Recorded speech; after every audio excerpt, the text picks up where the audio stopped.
surrender, no defeat. I'm a cowboy. You better feed me. You better feed me. You better feed me. I got the hunger, better feed me. Just call my number, believe me. Round of applause, the game leaves me. I got the sauce, I go Beasley. Can't see me, strap up to peace. Feed me, it's that time to eat. I came to compete, I won't take defeat. Who wanna meet, greet, the seek, the free. It's all mine. You want boy, I got the best 09, that's my convoy.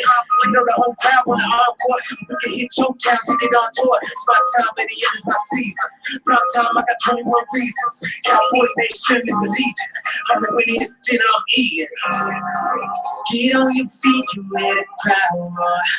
No surrender, no defeat. I'm a cowboy. Never cease, get out your seat. I can't deny the boy. I'm a beast, I came to feast. You know I want more. You better feed me. You better feed me. You better feed me. I said feed me, yeah. You better feed me. You better feed me. You better feed me. I said feed me, yeah. This ain't coming out with me bed. Gonna cash out with my bread. It's me on the big screen overhead. Told you I'm a piece for the bread. I'm a big habit. You knew drawn like magic. While I voodoo when I hit the land, steady moving, can't see the name, but straight into my veins. That's true blue. Gotta be straight like T-Bill. Stay healthy, but never miss a meal. See me looking clean up when I'm in the bill. You gon' be up, I'ma holla real. Dance in the ace smoke up. You know what it is when the boys show up. Going all out to the opposition, fall out, bringing all the blue stars out. Get on your feet, you ready to cry, boy. No surrender, no defeat. I'm a cowboy. Never cease, get out your seat. I can't deny the door. I'm a beast, I came to feast. You know I want more. You better feed me. You better feed me. You better feed me. I said feed me, yeah. You better feed me. You better feed me. You better feed me. I said feed me. Hey, I'm trying to eat. It's my habitat. What you know about secret attack? They get out my scheme, just check my stats. Up and up for my team, and the facts are facts. Since I got the call from Jerry Jones, first on the scene and I carry on. Cause the all world rhyme and the numbers don't lie. America's team everywhere we know. Get on your feet, you ready to cry. That is the shit right there. No surrender, no defeat. I'm a cowboy. You better feed me. You better feed me. You better feed me. Well, hello, everybody. How are we doing tonight? It is great to be here in 2017, and thank all you guys for joining in to the Jobu Report. We're trying to step it up in 2017 and become the show that you guys all want. And this was actually sent to me this morning. They said it'd be a great introduction for the Jobu Report. Hopefully, I won't get copyrighted on this, but that is a bad song. And I tell you, you gotta love it. But like I said, thank you guys for joining me here tonight. And as always, it looks like Jobu needs a refill. So let's get Jobu his refill, and hopefully Jobu won't mind me having one with him. Now, I put out a video earlier today because it really kind of ticked me off. I was in great spirits, going out and running around doing a few errands and stuff like that. And I was reading a comment from a gentleman. It's kind of like when you say, I don't mean any disrespect, but blah, blah, blah. It's kind of a nice way of saying, I'm cutting you down. And he had said that, you know, Dak Prescott, I'm all for him. You know, I hope he does well, this, that, and the other, but he's still a rookie. He's still, you know, we got a call already tonight. Okay.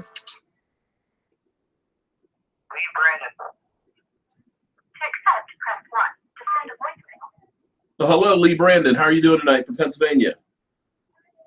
What's going on, Mark? Hey, not too much, man. It's 2017. The playoffs are here, and I'm feeling great. How are you doing tonight? I'm feeling great. What do you think about Connor Cook's performance tonight? I was Connor Cook. Well, here's what's interesting, which brings me to the point I was just talking about. He looked like a fourth-round quarterback, and unfortunately, he didn't have any experience this season, didn't get a chance to play, you know, and that's basically what I expected tonight. You know, it goes to show you how important the quarterback is, because the Raiders are known as the second best offensive line in football. And apparently you have to have more than just an offensive line to do stuff. So, you know, hats off to him being out there and getting a chance to play. But, you know, again, he's a fourth-round quarterback that hasn't had much experience. How's that? Yeah, All right. Well, thank you for calling in tonight. thank you. All right. Wow, haven't even put the number up, so you guys are holding on to the number. I appreciate that. And that's the thing I love about all you guys, man. You guys have supported the show, and I've got some of you guys that have been there from when it was only a couple of hundred people and stuff, and I really want to thank each and one of you guys. But back to this conversation that I was having. In fact, I think I can actually read a little bit of it to you. Dak's playoff record is 0-0. Wow, it's going to be one of those kinds of nights.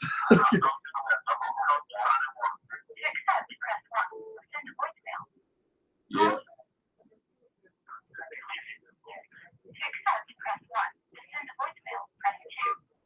You're on the Joe Boo Sports Report. How are you doing tonight? What's your name? Where are you calling from?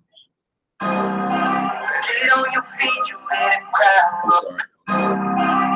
Get on your Sorry about that. Yeah, how are you doing? I'm doing wonderful. What can we do for you tonight? I was wondering if you want the Cowboys to play a lot instead of the Packers, right? Well,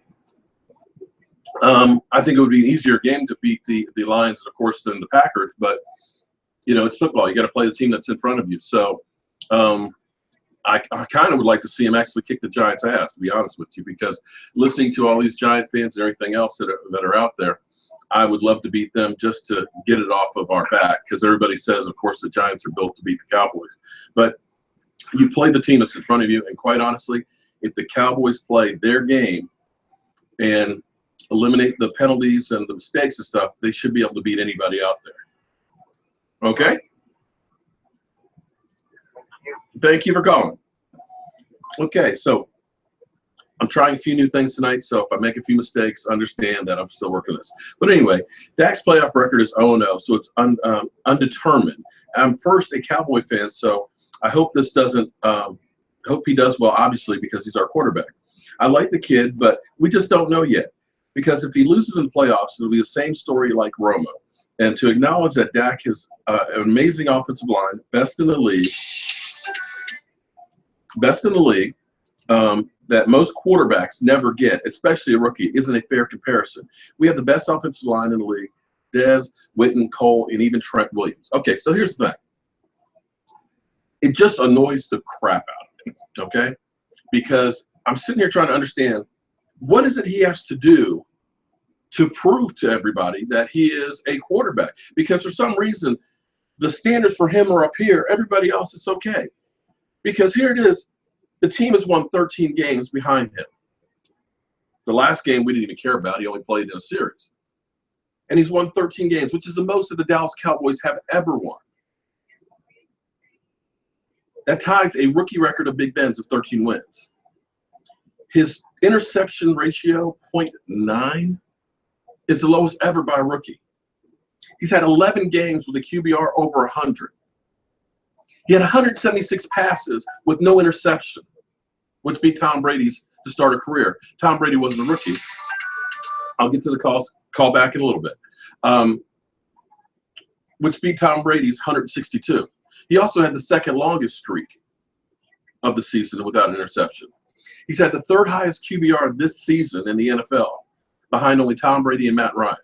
He's had 9 games with 70% completions, which he took over the record, which used to be held by Tom Brady, Drew Brees, and Peyton Manning of 6. Thrown for 3,667 yards, 23 TDs with 4 interceptions and 5 rushing touchdowns. He tied a record with Dan Marino, Russell Wilson, and throwing multiple games in a row, 5 of them with 2 touchdowns or more, and had the second highest completion rating of 88.9. So when you say you're not sure, what the hell else does a guy have to do to prove that he is a good quarterback and that he shouldn't be pulled? Because all the talking heads out there are just saying, you know, if he has a bad quarter or a bad half, he's going to get pulled. And I'm kind of like, this guy took you guys to 13 wins. Imagine if we had Brandon Wheaton as a quarterback while we're waiting for Tony Romo to get healthy and had to rush Tony Romo back. Do you think we'd even be in the playoffs? But anyway, enough of that. I've kind of done my piece. And hello, everybody out there tonight. We're going to get some calls and stuff in here.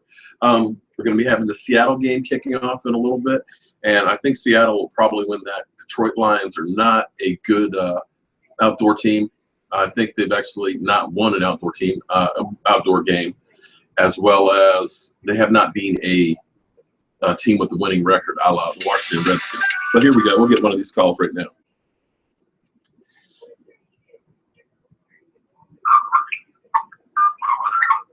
Hello, you're on the Joe Blue Sports Report. What's your name and where are you calling from? How you doing, Prince? What can we do for you tonight?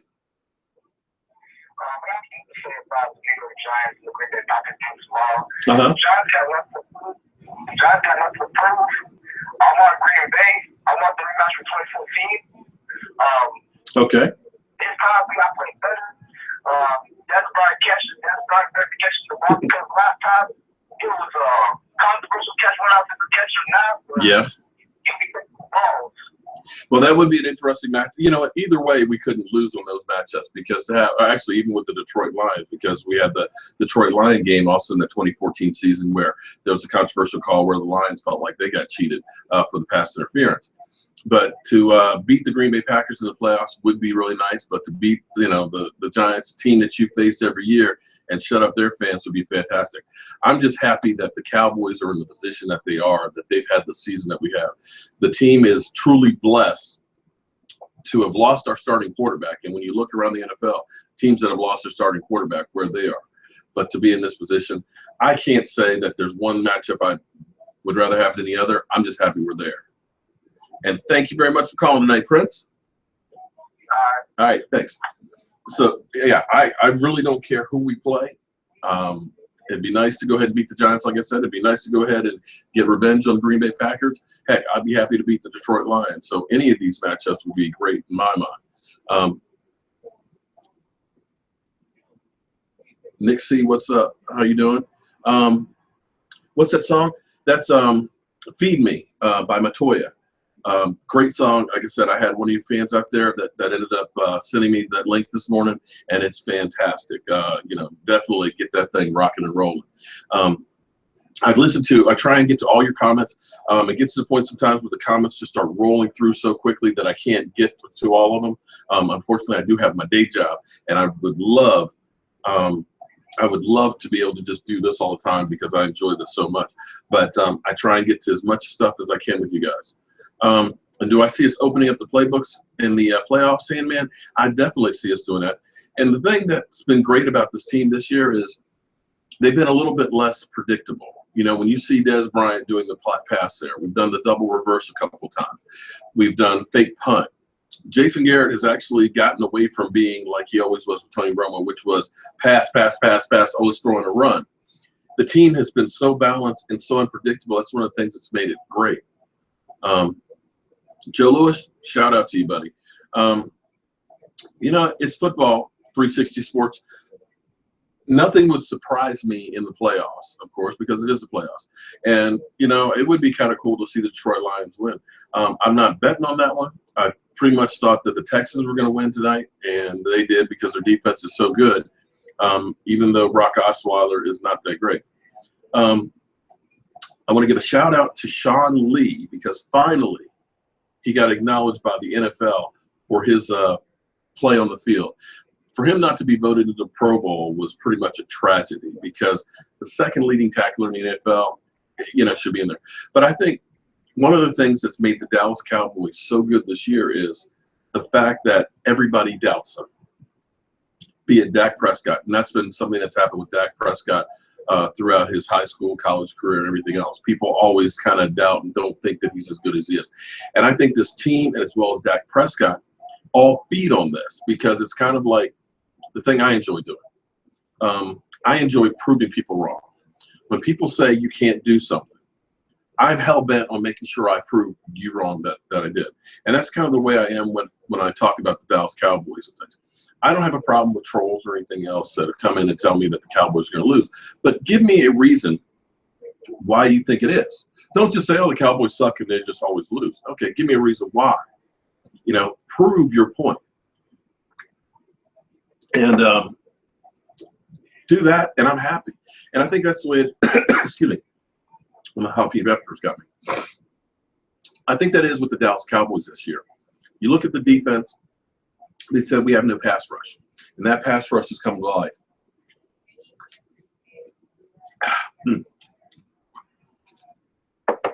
Game's on. All right, we got the game on.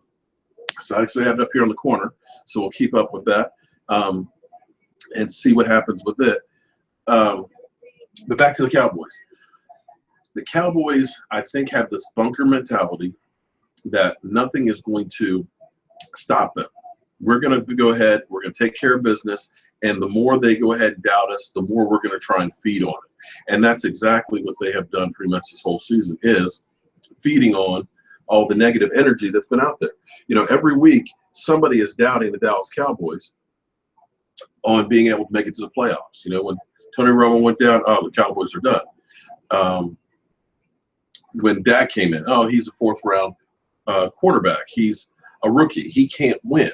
Okay, so every week, he's been scrutinized. So that team has kind of gotten together, and it's just like, you know what?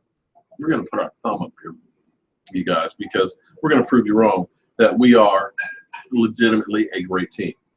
And a lot of people will say that Dak Prescott hasn't been under any pressure, like playoff pressure, like other players. And feel free to give me a call. The number will come up on here. Call in so we can go ahead and get some of your questions and things.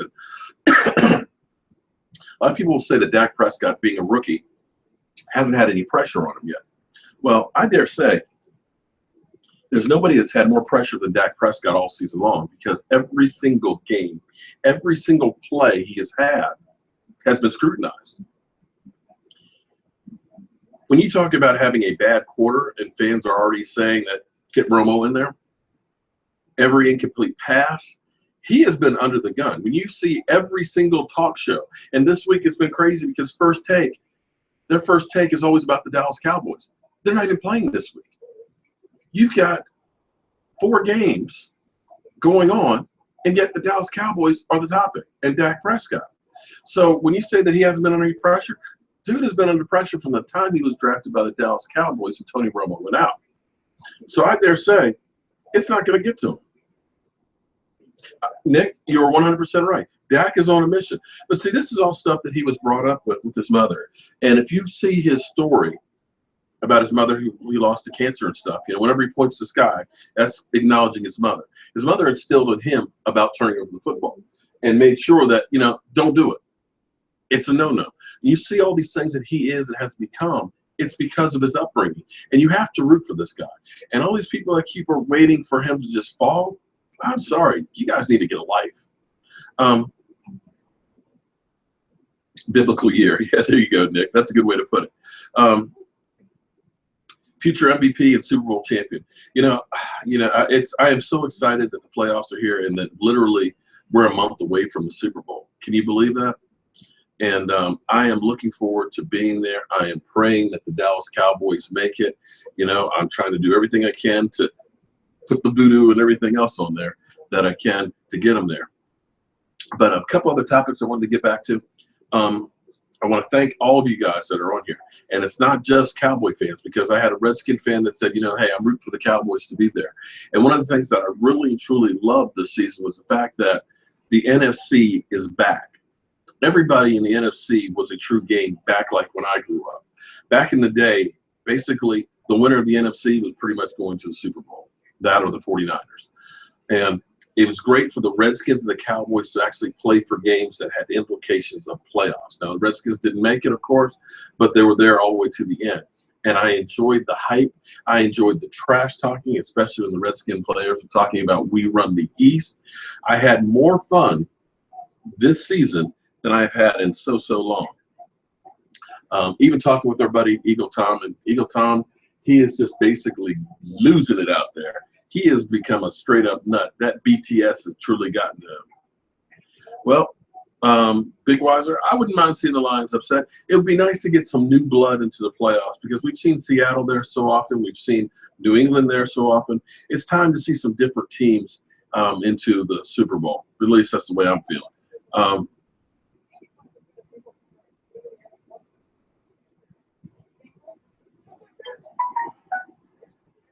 I'm sorry, I kind of lost myself. Yeah, you know, I do know about our punter who did play safety in college. That was a fantastic hit when you saw it. I think actually that's in this video up here. Now, Tommy Eagle, believe me, Dak, Tommy Eagle's actually, I need to go ahead and use some of his stuff because he's been talking about his Cowboy fans. He's basically saying we're going to be one and done.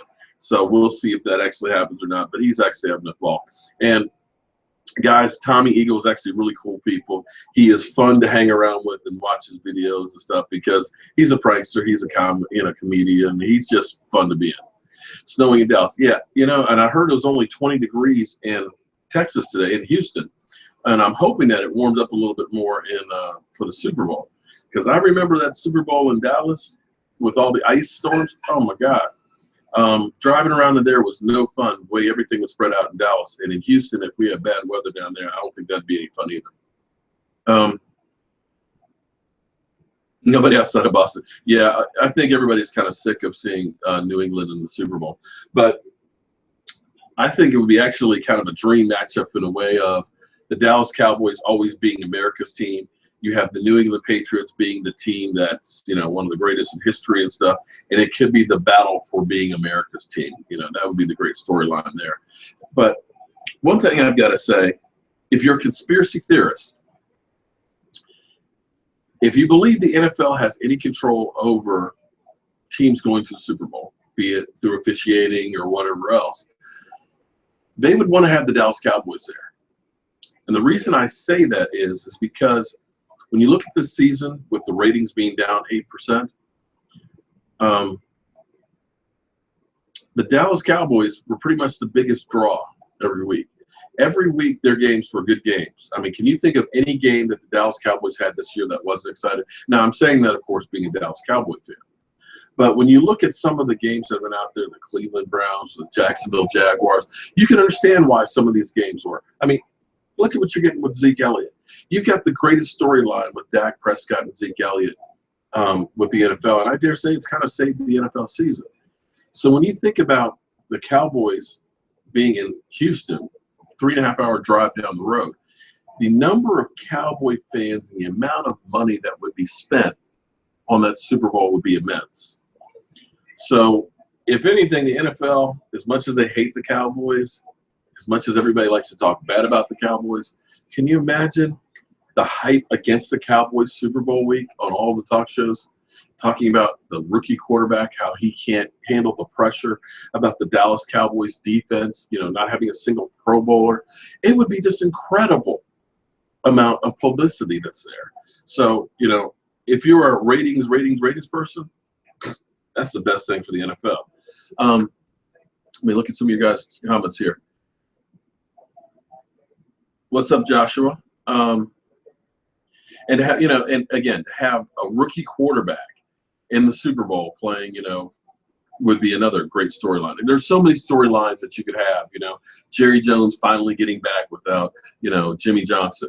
You've got the rookie quarterback and Zeke Elliott, which I still think, you know, when you're talking about Super Bowl MVP, I'm thinking still, and people are going to say I'm crazy, that there's a way that the NFL really does something totally different. And that is make co-MVPs of Dak and Zeke, because really, you can't have one without the other. And as much as everybody want to say that Zeke Elliott is the reason why the Cowboys are winning, you don't really know football, because when you look at last season, we had the exact same offensive line. There's no difference other than Ron Leary playing for Collins. We had the same receiving core, except that Dez Bryant was hurt for a few more games, but his season wasn't that great, and his season this year hasn't been that great either. You had McFadden being the fourth leading running back in the NFL. So you're not talking about stepping up the running game that much. The difference is Dak Prescott. Now, don't get me wrong. Dak wouldn't be as successful as he is without the parts that have been around him. That helps. But you still have to be able to go out and perform. Because if it was just about having the parts around you, we would have seen Cook play a lot better today for the Raiders because he had a great offensive line. He had good players around him. He had a top 5 offense there. So it's a lot more than just showing up, as a lot of people would like to say. Poor Deadskins is right. Same bloom in the future, looking bright. Yeah, the future for the Dallas Cowboys, to me, is looking fantastic because they've got the cap in order. We don't have all the big name contracts like we used to. Brandon Carr's contract, we are finally done. And believe it or not, that's one of the few big free agent signings that you'll ever see that ends up being the whole contract paid out. You know, when you saw the Eagles sign guys like Namdi, you know, they were there for 2 years and, you know, and took a boatload of money and never saw the full contract. When you see a guy like Brock Osweiler, who's got $70 million, do you think that the Texans really want him to be their franchise quarterback? They're stuck with that contract. We don't have any more contracts like that. Doug Free's contract's done. He's pretty much a free agent. Probably will be replaced for next year. Brandon Carr's big contract's gone. The only big contract that we still have is Tony Romo's. And it may end up being that Tony Romo, with the lack of quarterbacks out there, will be playing someplace else. So we take the big hit on that one. But come 2019, we have more cap room than we're going to know what to do with. Mainly because Dak Prescott is getting paid peanuts. $600,000 is his cap hit for the next 4 years. So the Dallas Cowboys are in fantastic shape. We've got a franchise running back. We've got a young offensive line. We've got a franchise quarterback. Now we focus on the defense. And Jalen Smith, basically he's saying he's ready to play right now. Unfortunately, he's on an IR.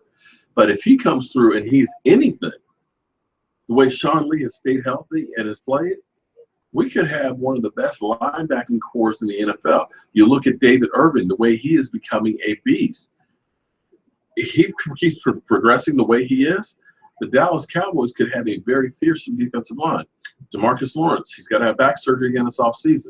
If he can get back to where he was last year, Tyrone Crawford, all of a sudden the rotation is looking really good, and you can focus the draft on the defense.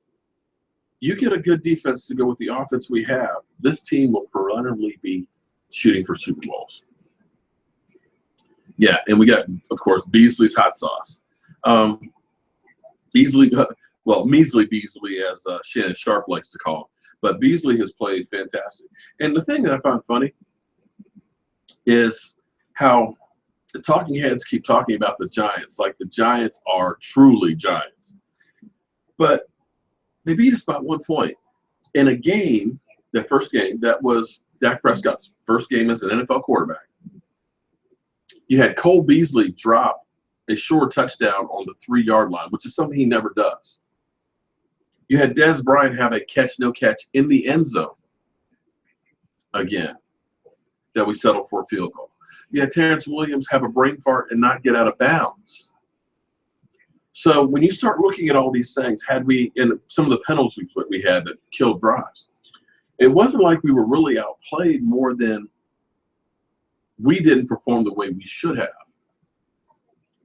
The second game, you know, everybody talks about how Dak played. Bad weather game. Bad weather is something that Dak hasn't played with a lot in his career, won't in the playoffs. But look at the other side of the fence with Eli Manning. Eli had 3 turnovers, and it should have been 6 because we had 3 of them literally in the guy's hands that were dropped. Yet they make it sound like the Giants beat us 44-3. So I'm not sold that the Giants are that great or that they have the formula, as it is that the Cowboys helped them along as well. But, you know, it's the playoffs. We'll find out if the Giants make it, you know, through this game, or if the Lions end up winning, and see if we end up beating. So, Mark Holmes, Bill B. Okay, I don't know about me for MVP. Maybe Joe Boo. He's the one that's behind all that. That Dak. But that's one of those things that we get from the talking heads. And I'm amazed at some of the guys that are the talking heads that are out there, because some of them really just don't have a clue. And when you listen to a lot of this stuff, like I said, I always try and put thought behind what I tell you. I try and at least give numbers and statistics. I try to say, this is what I think will happen because of boom. But when you hear Eric Davis with the deer in the headlight eyes and just says, oh, you leave so much on the field, I guarantee you, if you look at film of every quarterback in the NFL, even Tom Brady, that there are plays where he hits somebody short that he might have been able to hit long. Because you're talking about nanoseconds here in a play. And you're making these reads, and you've got to go just like that to make that read, and boom, this guy's open, I'm going to hit him. You don't have enough time to scan the field and hit every single thing. And for all these people that say that Dak doesn't go through progressions, go back and watch the Lions game. Watch at the command when he ended up changing the play at the line and saw the blitz coming and knew exactly where that blitz was coming. He hits Cole Beasley in the flat. Boom, 10-yard gain. He gets up the line. He reads it again. He changes the play, hits Dez Bryant for the touchdown. He is a fantastic quarterback. And what you have witnessed, whether you guys believe it out there or not, is one of the greatest rookie seasons that we may ever see in the NFL. Flat out. The records stand for themselves. The play on the field stands for itself. The way he takes care of the football, it's just it's amazing.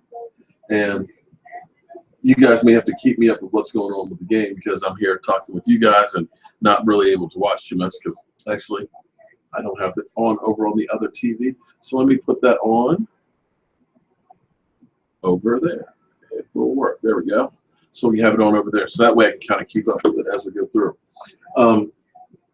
But I'm hoping and praying that the Cowboys are taking this week. They're focusing in on the teams they got to play, unlike the Giants. And David Orozco, I'm not God. No, buddy, I'm not God. No, I'm just hoping to keep the football guys happy. Mark, does Jobu get passed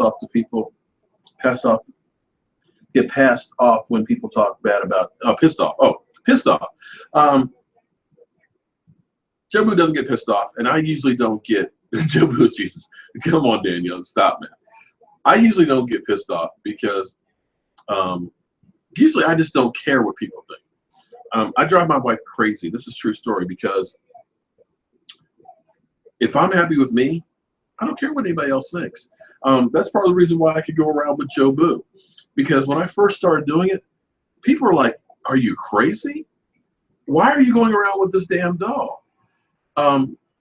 Because it seems a little crazy when you think about it. Let me cut that off. To go around a 50-year-old man with a voodoo doll taking pictures. So you can look at that and say, this guy's a nut. A lot of times you'll see me doing my videos. I'll have a Woodmore shirt, which is my company, and it's got paint on it and things like that. You know, my truck may have a whole bunch of junk and things in it. But in the end, the only person I have to please and be happy with is myself. And something I learned was I saw this gentleman on his job site. He was driving one of those old beat-up station wagons, had the wood panel and stuff on it. Guy's got clothes in it that are torn up and everything. And I was thinking to myself, man, I ought to buy this guy, give the guy a couple of dollars because he looks like he's about to be homeless. Turns out he was William Hazel that was worth about $50 million. But he didn't care about what other people thought about him. He was content with himself. And that's the way I've kind of lived my life. If you like me, great, cool. We can hang out. We can do whatever. If you don't like me, that's cool too. Whatever makes you happy. So this was what makes me happy. Take a shot. Joe would take a shot with me. I love that. So that's how I kind of live my life, and that's kind of the way. And I'm sorry, I've lost my whole train of thought here about what's going on. But that's the whole thing with Jobu. For me, this is fun. And if people come on here and they think that I'm just completely crazy, they don't like what I do with Jobu, that is fine. You don't have to like it. There's hundreds of thousands of other channels on YouTube you can watch. I'm trying to be something that is fun for everybody, something that's informative for everybody, and something that you guys want to watch. And if that's not what you want, that's cool. Make some Jobu postcards. Well, I've had a lot of people that have been inquiring about Jobu dolls. When the season's over, I'm going to figure out a way that we can kind of get something that'll be a part of Jobu. I have a couple of different things. Hopefully my belly won't come out so my wife won't go crazy. Like this right here. This is a jar of actually infield from the Dallas Cowboys Stadium from the Star. We were there one time during the tour, and they were putting the field back down. So they only had half of the field down. And if you've ever been there when they're doing it, they roll out the carpet. It's basically 5 yards wide sections. They roll it out, and then they put the infield into it, and they have brushes that go into it. Well, they hadn't brushed it in. So I'm sitting here, and I'm scraping up some of this infield and putting it in my bag. And my wife is like, "What are you doing?" I was like, "Look, this is infield from the Star, so I'm going to keep this." So what I may do is do something like I can get little teeny bottles or, that have the cork in them and do something to kind of spread the mojo or something like that. I'm thinking about doing like maybe the little mini flask like Jobu has and get like his logo put on it. So that way you guys can have a piece of the mojo or something. So we'll do something really cool like that. And I'll work at that this off season because I've had so many people that have been talking about something. Coffee mugs would be cool, but actually I think it should be a shot glass more than a coffee mug because you got to have your rum with Jobu. Jobu needs to be voice co-host. That would be funny.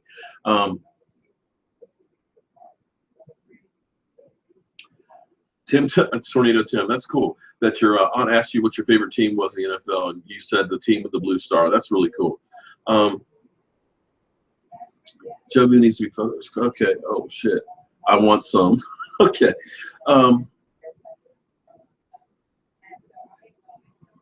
Mark Holmes and Skip Bayless.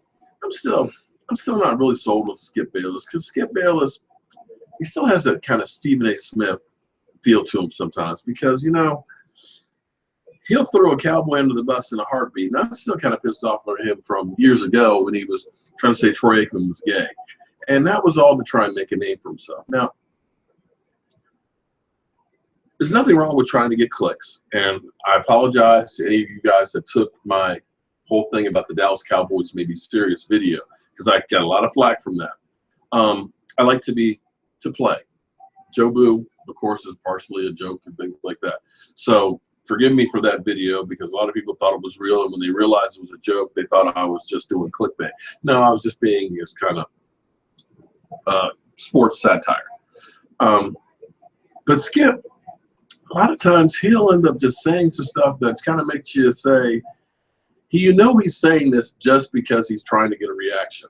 And that's the thing about a lot of the shows that you have is they're just trying to get a reaction to get you to click. Not that I'm saying there's anything wrong with that, but they're not really legitimate sports programs. When you have a guy like Eric Davis who literally every week it's something negative about the Cowboys. They're not even objective. Now I try and be objective because I told you guys like Randy Gregory. And everybody kept saying, "Oh, we're going to have Randy Gregory." I said, here's the thing. He's got problems. He's probably going to be suspended by the NFL because he's got that hanging over his head. For him to continually fail these drug tests and not be able to fall in line, that I'm not sure bringing him back was the best idea. Now, he proved me wrong because he played a lot better than I thought he could have, but he still had the issues we have to deal with. So he's gone for another year. What I'm hoping for him is that he can get himself together, get this stuff straightened out where he's able to become a football player with the ability that he has.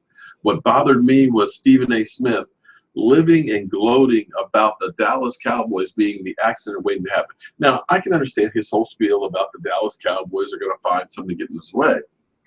But to be so happy about a person who is having so many problems in his personal life, that kind of bugged me. But, again, that's Stephen A. He got the reaction that he wanted. I'm talking about him. We're all pissed on him. We're clicking and listening to what he has to say. So that's what I got to say about that. The thing that does make me feel good is when you think about Stephen A. Smith, and as many times as he's been wrong this season, literally every time he said something about the Dallas Cowboys, the fact that he says that the Dallas Cowboys won't go to the Super Bowl makes me feel a lot better. How about you guys?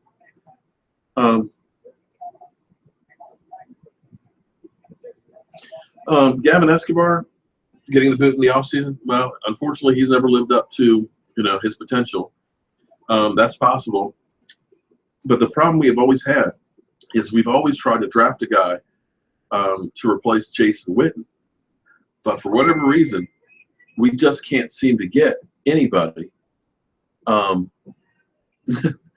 We can't seem to get anybody that's a tight end. And Charles Griffin just sent me a text and said he needs a Joe Boo.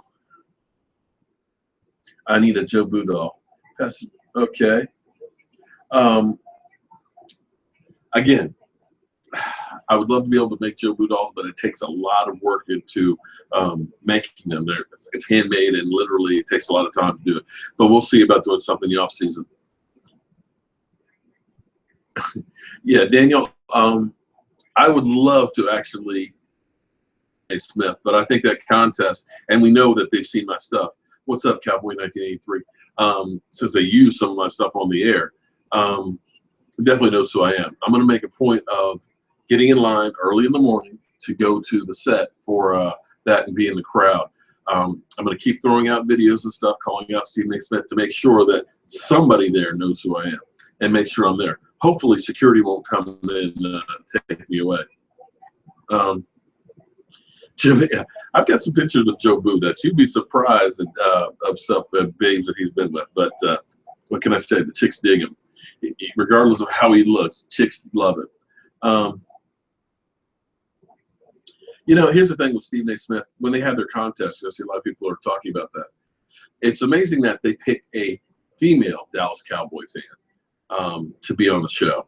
And I'm betting that if the Dallas Cowboys go to the Super Bowl, somehow this woman is going to have cured his whole hate of the Dallas Cowboys. Because I can see Stephen A. Smith up in there kissing the Cowboys' ass when they won the Super Bowl, because he's going to want to interviews and everything else. We need Romo. Well, yeah, if Dak Prescott gets hurt, we definitely need Romo because of the way Mark Sanchez played in that game. Now, remember, too, he wasn't also playing with our starters. He was playing against the Eagles' first team. But still, you want to have Dak Prescott be the one in there. And if something were to happen, Tony Romo. So, yeah, we do need him, too.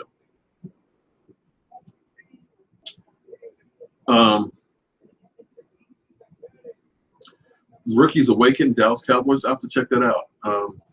Dirty Sanchez. Yeah, that was a pretty dirty Sanchez there. That was pretty pathetic, to be honest with you. So tell me, guys, I'm talking to you guys. I'm not keeping up with the game. I see the score is still 0-0.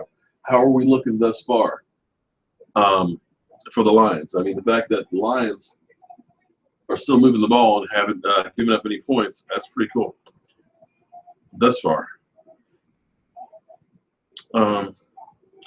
Lewis, yeah, I agree. We got to finish the fight. How many of you guys saw that video of Dak Prescott today that the Cowboys put out, which is telling his whole story? If you can't root for that guy after seeing that story, you don't have a heart. Because that's the kind of guy that you look around and say, you know what, I want to be in his corner, as opposed to, say, Odell Beckham. And for Odell Beckham to be in his first playoff game, have you seen how much Odell has been out? Is he even thinking about football this week? I mean, you got the curse of Justin Bieber, so he's already chanced that.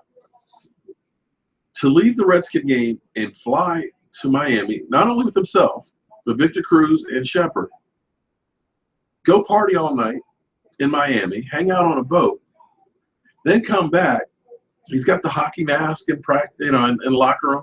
He's doing his dance moves, showing his touchdown dances he's going to do. He's doing the whole taxi cab driver spoofs. Is he even thinking about football? Because I'm just kind of like looking at all this and thinking, this is a playoff week? Can you imagine if that was Dez Bryant that did that, or Zeke Elliott? Because they went after Deke and Zach on their day off for going to a club in Dallas. He's flown to Miami and partied all night with Justin Bieber. Yet the talking heads have just been saying, oh, it's no big deal. He's a grown man. He can party. It's just him being Odell. Really? I mean, Tony Romo went to Cabo during the bye week. We didn't see him out partying or drinking or anything else. We saw him there with Jason Witten and his girlfriend. But that's not okay. The whole receiving corps for the Giants leave a Redskin game, which means they didn't get any treatment after the game, which means they didn't get any treatment the next day because they were still in Miami,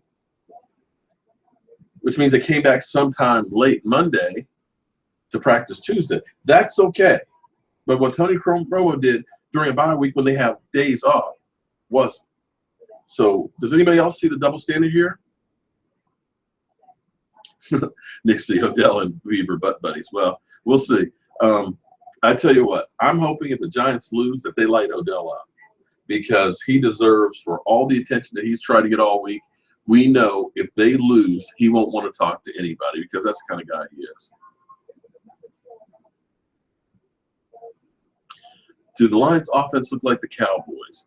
Are you telling me that they are actually playing really well? It'd be interesting to see them win if they did. I don't think they can, but hey, it's football. Anything can happen out there. Well, you're right, Justin. It's all about the win. And as long as they win, nobody will care. Unless it's the Dallas Cowboys, because the Dallas Cowboys can win and they'll still find something negative to say about it.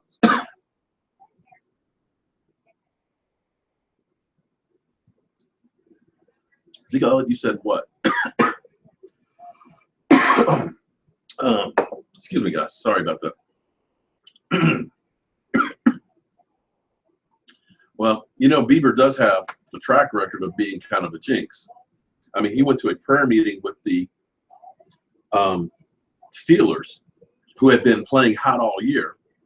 And then he go to the Jets, who were stinking the place up, and lost to them.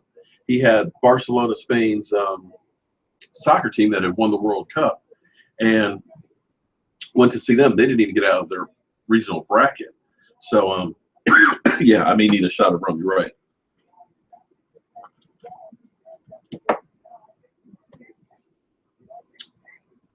Most cutthroat businessman? Jock Ewing and Jerry Jones? I'm about to say Jerry Jones. Jerry Jones, you know, he'll cut you in a minute if he has to. And he definitely, as far as people that work for Jerry Jones is a cheapskate. How much does Joe Boo bench press? It's funny because one of the first videos I did, I've had a bunch of people out there that said that, you know, oh, well, this guy, Joe Boo and Mark Holmes, they've just been around this season because the Cowboys are winning. Couldn't be further from the truth. I've been actually doing Joe Boo since 2012, but I hadn't really done a lot on YouTube. I've done a few videos here and there. It was basically all on Facebook. And if you literally go to Cowboy Joe Boo's Facebook page, you will literally see hundreds and hundreds of videos. And one of the first videos I did with Joe Boo was actually like a claymation. And Joe Boo was in training. So we have him at a boxing gym where he's climbing into the ring and he's, you know, boxing and stuff. He's lifting some weights. He's out running on the trail and stuff like that, which is kind of fun. Joe Boo's birthday, Nick, is August 15th, Rum Day, National Rum Day. How long will the show be tonight? Well, I was planning on doing it just for an hour, but we'll see how it goes and see how tired and see if I end up choking to death here. We'll probably go for a little bit longer. DeMarco Murray or Zeke the Freak? Oh, I'll take Zeke anytime. Younger guy, he's got fresh legs and doesn't fumble. DeMarco Murray, remember, in 2014 had a fantastic season, but how many times did he leave the ball on the field? Because there was a couple of games we had lost because, like the Redskin game, he had 70-yard run. We got down to about the 5-yard line there, and he dropped the ball. Had we gotten that score, we would have won that game if we wouldn't have played in Green Bay. Name which players on defense will probably get cut or traded. I don't know that we'll trade anybody on defense. I think that Morris Claiborne will probably be gone because he hasn't been able to stay healthy. He's a free agent. It's possible that Brandon Carr could go. Who else on the defense might go? At this point, I'm not sure because the defense is pretty young. One of the linebackers may because Jalen Smith will be coming in. Let me get back to you on that one after the season because right now my focus is us on the playoffs. We'll end up doing even the offseason, we'll end up doing like draft stuff. We'll end up doing free agency because the league year will start early March, and we'll be talking about that as well. Does Jobu have any kids out of wedlock? Ooh, none that I know about, but, you know, I can't tell you for sure. Keith Claiborne. Well, the thing with Claiborne is he had a great season this year, but he's been gone for half of the season. And for whatever reason, you have some guys that just can't stay healthy. You know, you look at Eli Manning, for some reason, he's one of those guys that never misses time. He's been an Iron Man. Then you have other guys like Sam Bradford who just can't seem to stay healthy. And unfortunately, I think Morris Claiborne, Jobu Towels, that'd be a good idea, Nick. It's just one of those guys that he keeps having these freak things happen to. When you talk about having part of your bone ripped off, I mean, I never even heard, I didn't even think that was possible. Plead the fifth, Jobu. Yeah, like I said, there's been some interesting times that Jobu has had. There's some stories and some pictures I'd love to put out there, but I better not put out there. No kids out of wedlock. They'd be some pretty funny-looking kids, I got to say. Draft. Unfortunately, we're going to be hopefully drafting last in the draft. And a lot of the impact players will probably be gone unless the Cowboys decide to do something crazy and move up. I think we're going to definitely be working on the defense, without a doubt.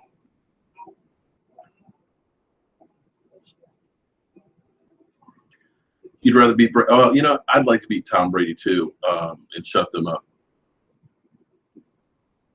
Okay. Jobu gone wild. Yeah, we could have one of those videos. We used to go to, and unfortunately they're not there anymore. Baltimore Charms used to have a lingerie football team. And Jobu's had pictures with every one of them. We sat behind the bench and stuff. And we've actually had some great times with the lingerie league. I miss the fact that the team folded. They're supposed to have one in D.C. this year. The Baltimore team is becoming the Washington team, but we'll see if that happens. Unfortunately, I don't think that the league is doing as well as they'd like to. But if they do, guaranteed Jobu will be there because he has a few friends that were on the team. Ooh, man, that's kind of cold on Butt Fumble. He can wash jockstrap and mix Gatorade. Damn.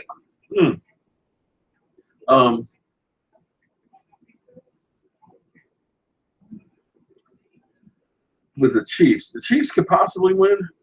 Everybody's got New England sold as the odds-on favorite. I still have New England because I just don't bet against New England because New England is always good, and Bill Belichick has a way of winning games that you don't think that they should have any right to win. The fact that they went 3-1 without Tom Brady, think about that. 3-1 with Tom Brady with quarterbacks that didn't have any experience. To take Matt Castle and win with him, it's hard to bet against New England, especially when they're going to be at home. I agree with you, Nick, Patrick, that the Cowboys with Morris Claiborne, they have a great defensive backcourt. Unfortunately, the crazy thing about statistics are they're misleading with the NFL because there's no way to get consistent measurements. You can say, well, this team is ranked, second in the NFL, blah, blah, blah. But the problem is not every team plays the same schedule or same strength of schedule. When you look at the Dallas Cowboys defense last year being ranked 16th, they had one of the hardest schedules in the NFL. They played 11 teams that were ranked 13th or higher in offense. They had an offense that couldn't hold up to the ball. So were they really only the 16th best defense in the NFL? When you look at the teams that they had to face versus a team that ended up playing a bunch of stiffs that could have had higher numbers, but they weren't playing in that competition. They weren't having to be on the field as much, so it's kind of deceptive. So when you look at the Dallas Cowboys running game being number one, stopping the run, they are good at stopping the run, but part of the reason why that number is so low is because the Cowboys are scoring so many points that teams are having to pass to keep up with them. So those numbers are kind of skewed all the way around. To me, the only number or statistic that matters in defense is how many points did you give up? Because that's the bottom line. To win a game, you got to have more points than the other team, and if your defense doesn't give up points, that's all that matters. Doesn't matter if I gave up 600 yards. If we held them to less points, we win the game. So that's my whole thing with the numbers about our pass defense, where a lot of people say that we're weak on it. It's not that we're weak, and they can say that they're the 21st ranked pass defense. Yeah, that's because teams are trying to catch up with the Cowboys offense. No flat balls for Dak. Well, I just hope they keep feeding him. I'm excited because I think Dak is going to be well rested. Zeke is going to be well rested, and I think he's hungry. You know, they've been looking for him to hit that rookie wall, and he never have. I think this team is focused. I think this team is ready to go, and hopefully, just hopefully, say, man, if Stephen A. Smith wears cowboy thongs, I don't want to see it. Okay. I'm hoping that this team is ready to go, and if they stay focused and they play their game, the sky is the limit. Would Dak or Zeke ever sign with a different team if offered more money? Well, the question would be would the Dallas Cowboys allow them to become free agents to do that? Unfortunately, the nature of running backs is they don't have a big shelf life. And that's where I'm glad that the Cowboys didn't run Zeke into the ground, because you want to have this guy there for 5, 6, 7 years. You don't want him to be a 2-3 season wonder. You know, you want to keep Sarah. Finally, Sarah was sitting there looking around. I was like, damn, I don't see Sarah tonight. Shout out to Sarah Green, because she is always here.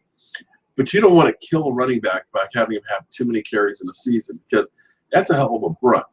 Now, the advantage, though, is when you look at Darren McFadden. Darren McFadden was always injured in Oakland. Part of the reason why that is because their offensive line used to be really, really poor. So if you're a running back that's behind a bad offensive line, what's happening is you're having to make cuts and moves in the backfield to avoid tackles. And you're getting tackled in the backfield by bigger defensive linemen. Guys that are 280, 300 pounds. You're getting those pileups. But when you have an offensive line like the Dallas Cowboys, where you can get a head of steam on, get through a hole, chances are you're getting hit by a linebacker with a glancing blow, or you're getting hit by a cornerback or a safety. So you're not getting those same pileups like you are when you're on a crappy team, which is part of the reason why DeMarco Murray had that fantastic season, because he was able to get up ahead of steam, get upfield, and wasn't taking on those great blows. And that's why Darren McFadden last year stayed healthy, because he wasn't taking those big hits from those big guys in the backfield. And that will also do well for Zeke, because Zeke is getting upfield full head of steam before he's getting touched. So those are things that will help him keep his career going longer than most. My most hated NFL player? Ooh, man. You mean, now, are we talking about right now, or are we talking about in history?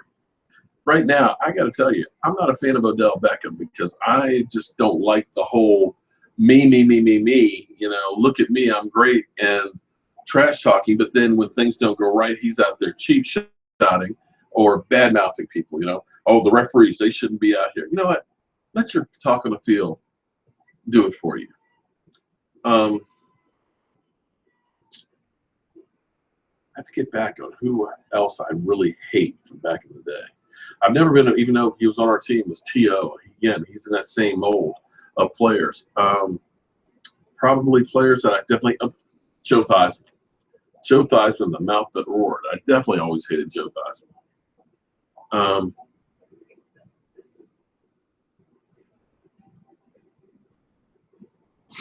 You were 27 liked for this video. Well, thanks a lot, Jeffrey. Okay, you get the bozo button tonight there, Jeffrey. Hey, Sarah, how you doing? Who would I take, Dak or Russell Wilson? I'll take Dak right now, because Russell Wilson has some miles on him. And I think that Dak Prescott is a better passer right now than Russell Wilson was when he started out. Russell Wilson, you know, started out with a great running game, and he kind of developed to being a better passer. And a lot of Russell Wilson's game was from that pistol offense, and he benefited from running a lot more than what Dak Prescott did. Dak doesn't look to run. Dak looks to pass first and run if he has to, which is what you really want to have. He's truly a pocket passer. Billy Kilmer, oh my God, you're talking about really old school, Henry.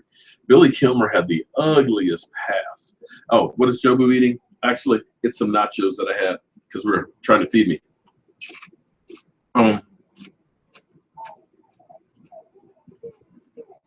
Well, Dak truly does have more on the upside.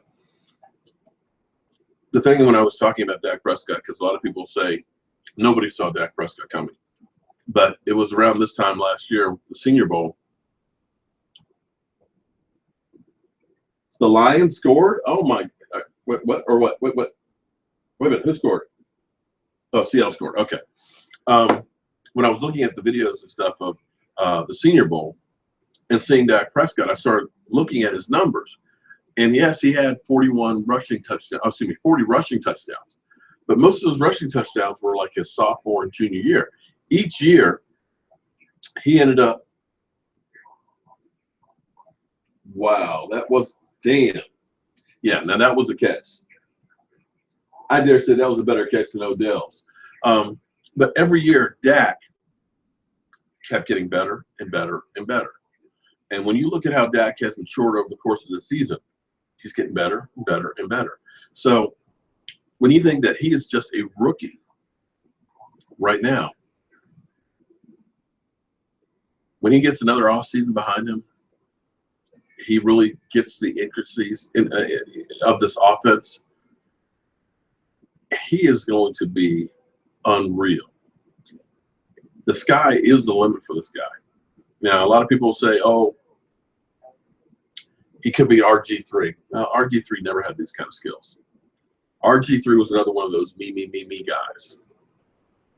And the great thing about Dak Prescott is, as you've seen, Dak can take a hit and get back up.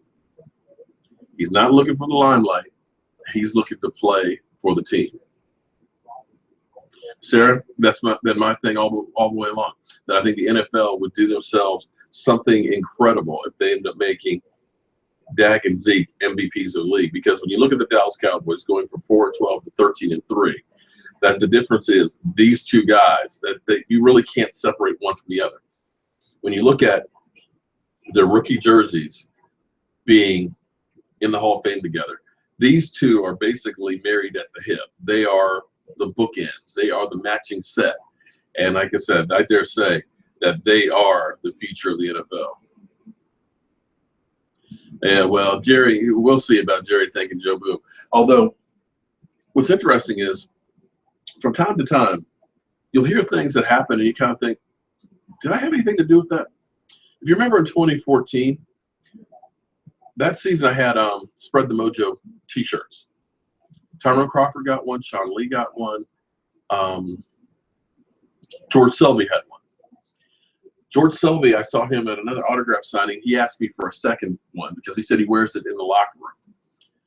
And you'll remember Jerry Jones was talking about New Jersey's governor, Chris Christie, was the team's mojo. And I started thinking, now, wait a minute. I know that I've got some football players that are wearing the Mojo shirts. Now all of a sudden Jerry Jones is talking about the Mojo, Team Mojo. It's like, Jerry, are you stealing that from me? And from time to time, Gamray, you made what? Elaborate on that for me, Gamray. What did you make? And I was sort of thinking, did he steal that? You may have seen, and if you go to Dallas, I have a couple stones that are there in the Walk of Fame. I've got one that's in the Randy White section. I'm sorry, Danny White section for me and my son. But in the Tom Landry section, there's another one that says Cowboy Joe Boo, dedicated to all his fans. And it's smack dab in the middle of that section, which is actually the player's entrance. But the interesting thing about this is when I ordered it, it was for the 2014 season. And I had a friend who was down there because I live in Northern Virginia and don't get to Dallas as much as I'd like to, who they sent me the map of where I was going to be. Yes. Are you my drinking run? You're drunk as hell. I'm not drunk. No, actually, this is only the first drink I've actually had tonight.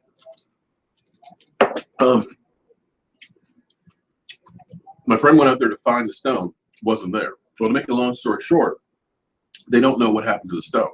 I talked to the people at manufacturing it, and they said they can't put it in until the following season. I was like, I'm coming to Dallas in like 3 weeks, and I wanted to see my stone.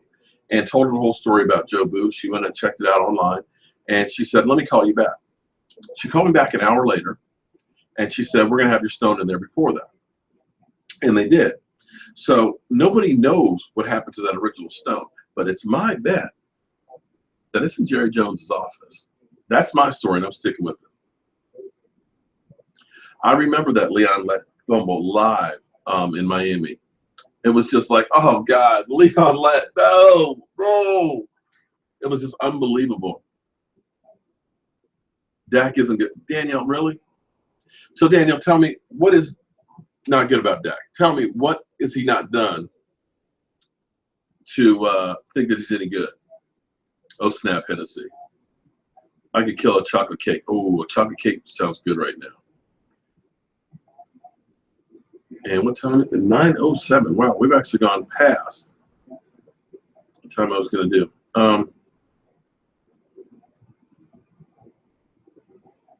So, Gamma Ray, you still haven't told me what you made. Was that video you were talking about? Because I got to check it out.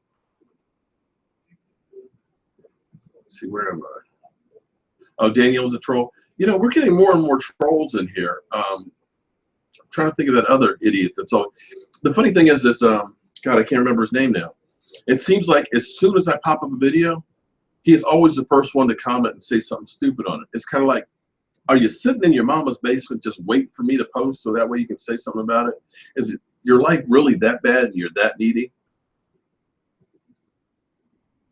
Well, look, Big Wiser, Dak protects the ball better than anybody out there. I mean, 4 turnovers, 4 interceptions on the season. Are you kidding me?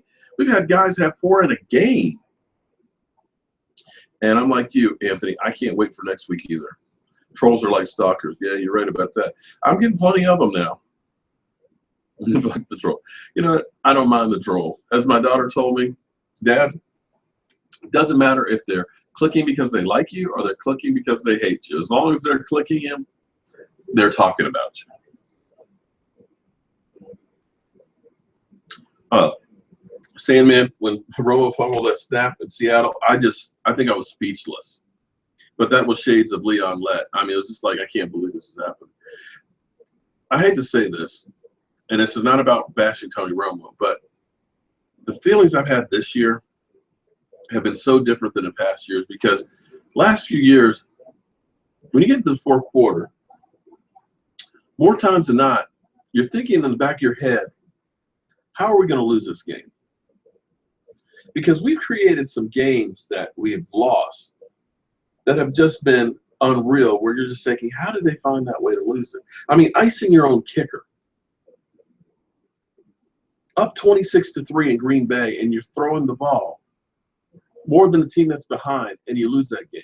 And it gets the Detroit Lions throwing 2 picks in the second half to Bobby Carpenter. And so in your mind, every game, you were never feeling like it's won until the clock is completely out, because we always found ways to lose.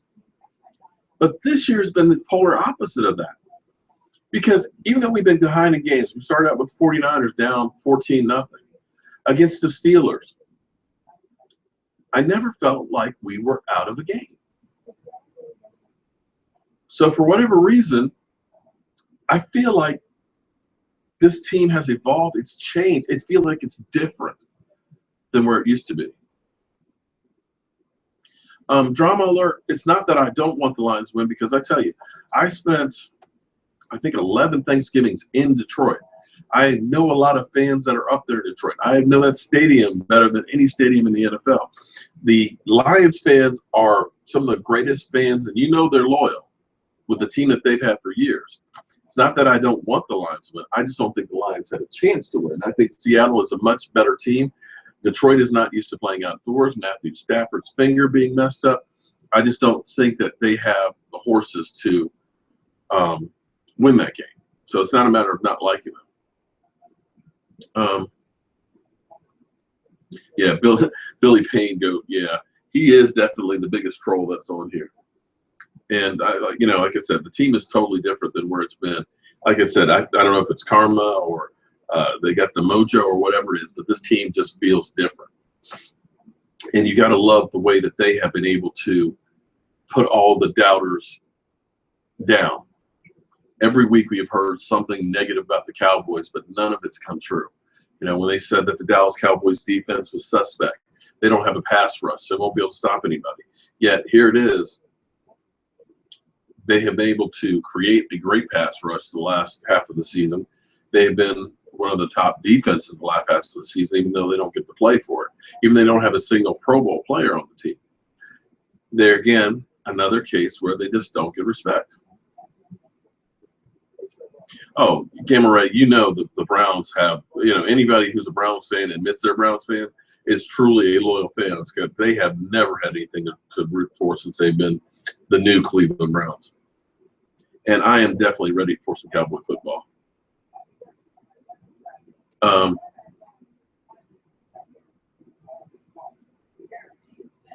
Yeah, Pittsburgh, Pennsylvania is one of those great, Sam. Pittsburgh is one of those true football meccas. When you start thinking about it, back in the day, it was pretty much Penn State was putting everybody out that was in the NFL. What's up, Danielle? So we've been on here for an hour and 15 minutes, and I've got to be getting boring by now. But I think it's going to be actually time that we actually are going to need to get ready to get out of here. I'm going to check out some of the game here, and we are going to sign off for tonight. As always, I want to thank you guys for being part of the Joe Boo Report, and it is always amazing to sit here and have conversations with you guys. We're going to definitely be doing some more live streaming with the Joe Boo Report. We're going to keep trying to bring you some new stuff, doing some work with the screen. I will definitely be doing some Skype calls in with you guys, so that way we actually see you when you call in.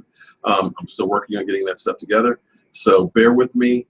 I'm old, not that great as far as technology goes, so forgive me if I don't have everything exactly together, but we're going to keep on doing this and making it better and better, because it's not about me, it's about all of us Cowboy fans together, and we want to become your go-to spot for Cowboys news and information on the Dallas Cowboys. And if I can get back to Google Hangouts, there we go. So as always, friends, I want to thank you guys for watching, subscribing, commenting on the Joe Boo Report, because without you guys, like I said, this would be nothing, and I appreciate all of your support. And guys, how about them Cowboys? Good night.